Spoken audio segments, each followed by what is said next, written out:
as you prepare to finish your paper, we need to talk about what is known as paramedic editing. Again, paramedics save your life.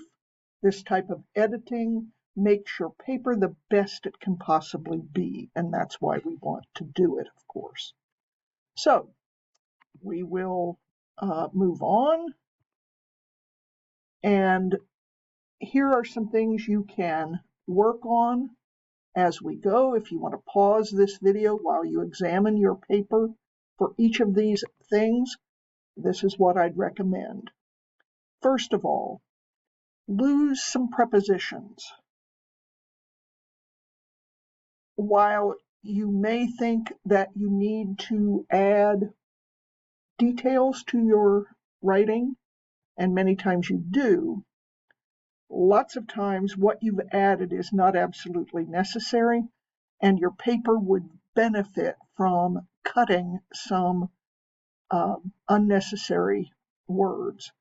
We start with prepositions, those small words like to, on, under, through, around, for, because those words begin a phrase, and if you include a lot of those prepositional phrases, chances are your writing becomes quite turgid and stuffy. So you want to use the essential prepositional phrases, but think about any that you could eliminate. So here's an example. This sentence is wordy. A few inches of snow on the ground is all that is necessary in order for a person to be able to go sledding. Now, the meaning is clear there, but it would be better by far if you said a few inches of snow is necessary to go sledding.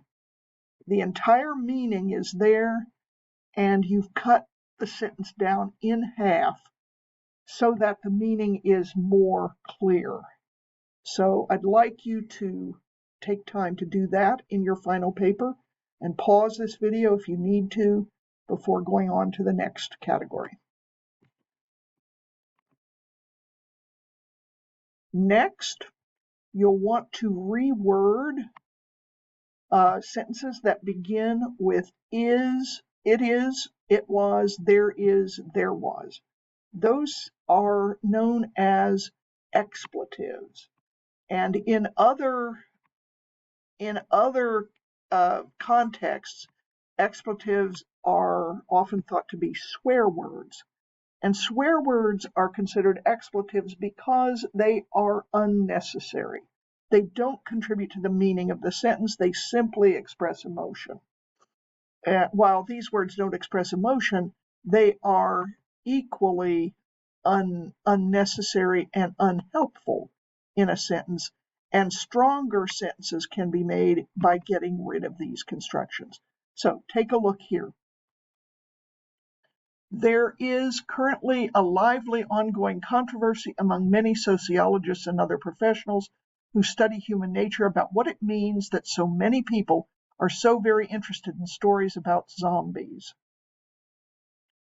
Okay, here's a better rendering of this sentence. Instead of the there is, what is actually the subject of this sentence? What's the point that's going on? Or who is doing the lively ongoing controversy? This sentence has made the controversy the actual subject of the sentence. A lively societal debate rages, so debate rages among the human sciences. The contentious issue is, why are so many people fascinated by zombie fiction? Okay, so it's better, it's shorter, and it's also easier to understand what is being said without any of the original wording being lost. Okay, this one has a slow wind-up.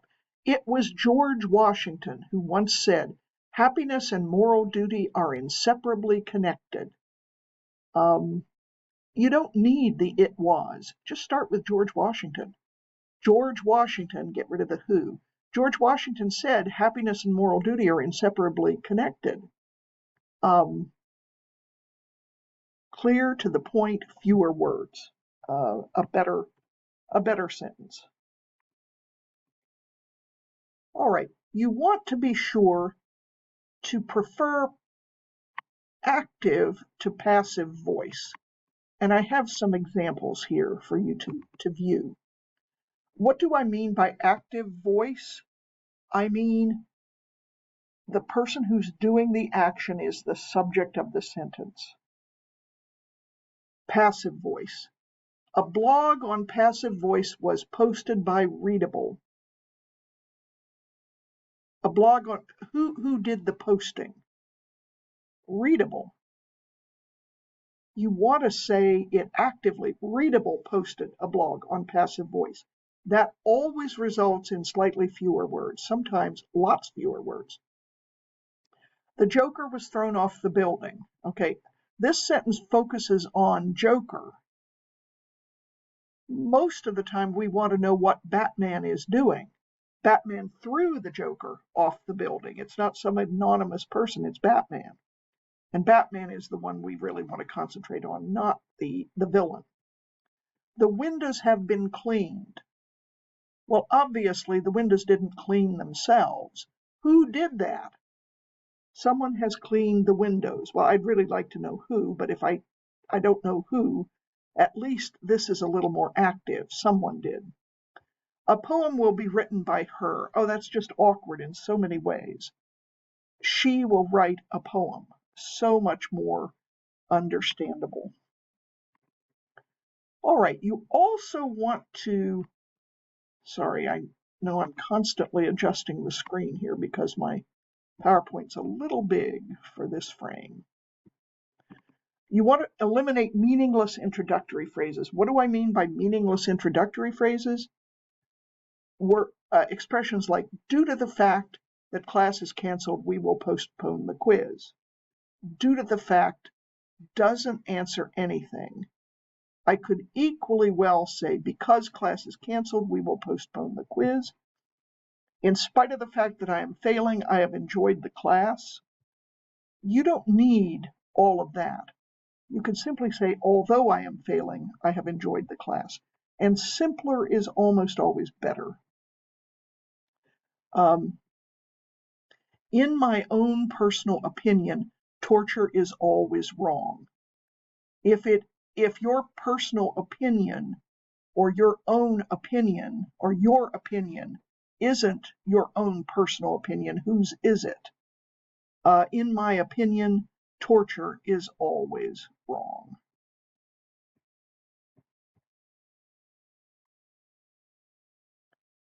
All right, another thing to watch out for is nominalizations. And we need to spend a few minutes on discussing what that means.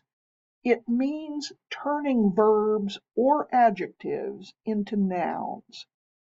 And doing that makes the sentence more convoluted. Simple sentences, a subject and a verb, subject followed by a verb, those are easy to follow. But a subject followed by long strings of nominalizations and other forms, and then the verb, is pretty hard to follow. So here's an example of a clear sentence first this time. I realized I was getting old. But if I want to complicate this, I came to a realization that I was getting old. So realization is the nominalization of realize. And it's just unnecessary. I realized I was getting old is so much clearer. It's always to be preferred. So check your paper for some of those. Here are some more. The word discussion and discuss, the word argument and the verb argue. The group discussed how to plan the surprise party. Pretty clear, right? But this is much wordier, so don't do this. The discussion of the group was about how to surprise the girl with the birthday without her knowing.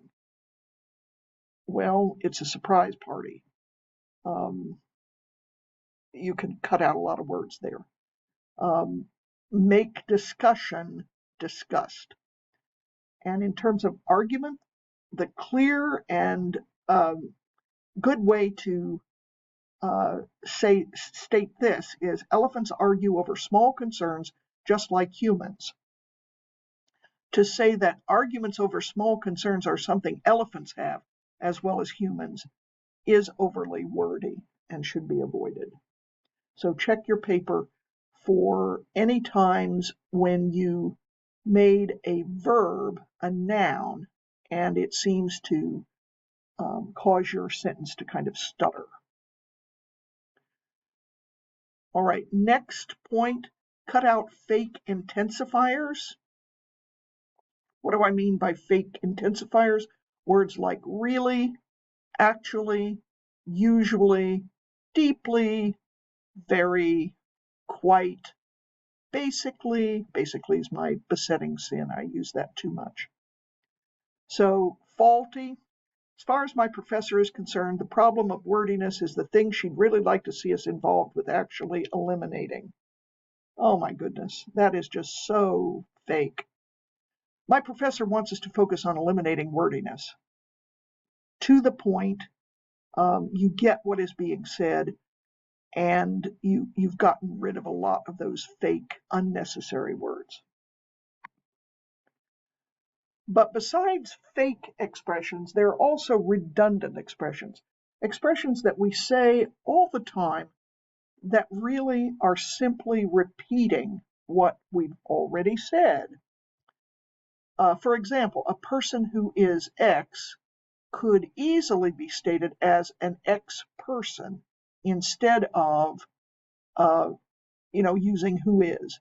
So wordy. A hill climber who is dedicated will succeed. It's fewer words and more clear to say a dedicated hill climber will succeed. So that's to be preferred. Other expressions you need to watch out for. So check your paper. Do you have any of these?